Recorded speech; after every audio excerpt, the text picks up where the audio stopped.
Hi, welcome to another edition of DoD Secure, and I'm your host, Jeff Bennett. I'm the owner, operator, senior editor, and one of the few authors that works at Red Bike Publishing.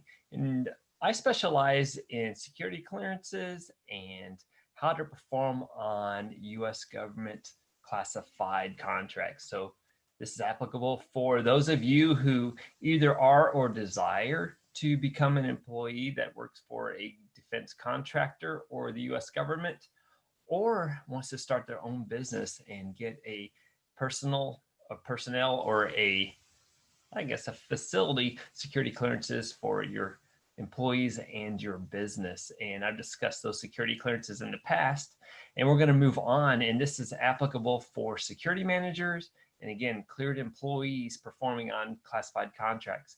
And I welcome you again to another episode. And in this episode, we're going to talk about classification markings, the importance of those. We're going to talk about security violations and what to do with them. You know, sometimes they offer good information. Security violations are never good, but once they're investigated and the case is closed, they provide good information. We'll show you what that information can be used for. And we're also going to discuss the dirty job of security while walking around, how to perform best and understand what is going on in your companies as employees are working on classified contracts. And one of the best ways to do that is through walking around and asking questions. And I'll teach you a little bit about how to do that more effectively. So let's get started then. Our first topic is called classification markings and the importance of them. I talk about classification markings a lot, and I'm going to revisit the subject in this episode. And the information is coming out of this book, DoD Security Clearances and Contracts Guidebook, which I am about to put to bed. This is being totally written and revised and giving a new title called How to Win U.S. Government Contracts and Classified Work. And it's going to be another version of this book updated for 2020. And we hope you get your copy. And this book is written more for security managers, but I've expanded the scope to include those who have security clearances and desire to perform in classified contracts, and how to do that, and how to start your security clearance program. And it's also good for facility security officers who work for these companies. So it's still applicable to the original audience, but it's been expanded to introduce concepts to business owners and other cleared employees. It comes out of chapter 5 of this book called Classification Markings, and it's part of what you need to know to perform on classified contracts. So there are several reasons for classification. It comes from executive orders that the presidents in the past and currently have signed. We need a way of recognizing what information is classified, and with that way of recognizing, we need to know how to protect it. Understanding why and how to protect classified information is fundamental to a cleared employee's job. Now, there are some things that need to be in place before something can be classified. If you're a cleared defense contractor, you're not really classifying anything. You're handling information that has been classified by a government entity. The cleared contractor can conduct derivative classification. We'll talk about that another time. But basically, it's reformatting information that's already been classified into another format, and the same classification markings are applied to it. Again, I'll talk about that in another episode. The classification markings that we're going to discuss have been applied by a U.S. government program office or an original classification authority. So there are 5 things that need to be considered. 4 conditions, that need to be met. One is that an original classification authority is applying the classified markings, and the U.S. government owns it. It's made for the U.S. government or is controlled by the U.S. government. Information meets one of 8 categories, and I'm going to list those 8 categories, but the original classification authority knows what those categories are. And then the original classification authority determines what damage unauthorized disclosure of the information would cause. For example, if it just causes damage, we would know that that would be confidential information. If it causes serious damage, it would be secret. And if it causes extremely grave damage, then that is top secret information. And there are many reasons for assigning classification markings. And one is to warn a user that the information is indeed classified. It's also used to convey what exactly needs to be protected, identifies levels of classification that I mentioned earlier, confidential, secret, top secret, gives sources for the classified information so that we know why it's classified and who to go to if we have any questions about it, warns of special access, and so much more.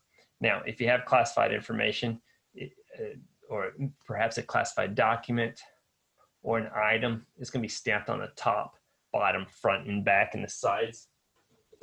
Here's an example of a classified package. It is not an actual classified item. The classified item would be inside. This is for training only. There's nothing really in here, but you can see it's marked on the top and bottom. Get this right. It's going to be the size on the top and bottom, the front and the back. So anywhere that there's space where somebody might see it and observe it, there's going to be a classification marking put on it. And again, if I see this, I'm going to look, okay, this is classified. I don't need to look in here unless I have a need to know or a security clearance. It also tells a handler what level that they're looking at so they can handle it appropriately. All right, so, other entities use classification markings. I've worked in jobs where I've been the facility security officer and the exports compliance officer and the safety officer. Now, exports compliance, we also have markings for official use only, controlled unclassified information, export controlled, so that I know when I'm handling information and the people working on the program know what can be exported and then what needs a license or provision or permissions before it can be provided to a non-US person. And then, so even with safety, we have markings on safety devices. Our MSDS identifies what hazardous material is. We have markings on enclosed spaces. So markings, whatever the marking is, they're all used for the same, to warn and to protect and to identify how to work on or around this classified information. So believe it or not, there's a whole discipline devoted to classification and markings. You might find in a larger defense contractor or clear defense contractor that they might have a FSO that has under them many, many different employees that perform different jobs. You might have an industrial security specialist. You might have a document control specialist. You might have a person that does physical security and so on. Well, this discipline would fall under document control. And classification markings are applied as soon as a document is created or copied or remade into another format. Those classification markings must be put on immediately. Now, on a document, you might find them at the top. I said the top, the bottom, the front, and the back. Each page will have it on the top and the bottom. Each paragraph will be marked with a classification level. The title lines will have a classification level on them. Any graphics or pictures will have a classification level on them. So it won't be unusual to find in a classified document. For example, the document is top secret, a line that talks about the top secret information, but not every part of that document will be top secret. There might be some that are secret, confidential, or unclassified. And so those lines will be marked as such. If the highest classification in one paragraph is secret, then that paragraph will not be top secret. That paragraph will be secret. Likewise, if the highest classification is unclassified, that paragraph will be unclassified.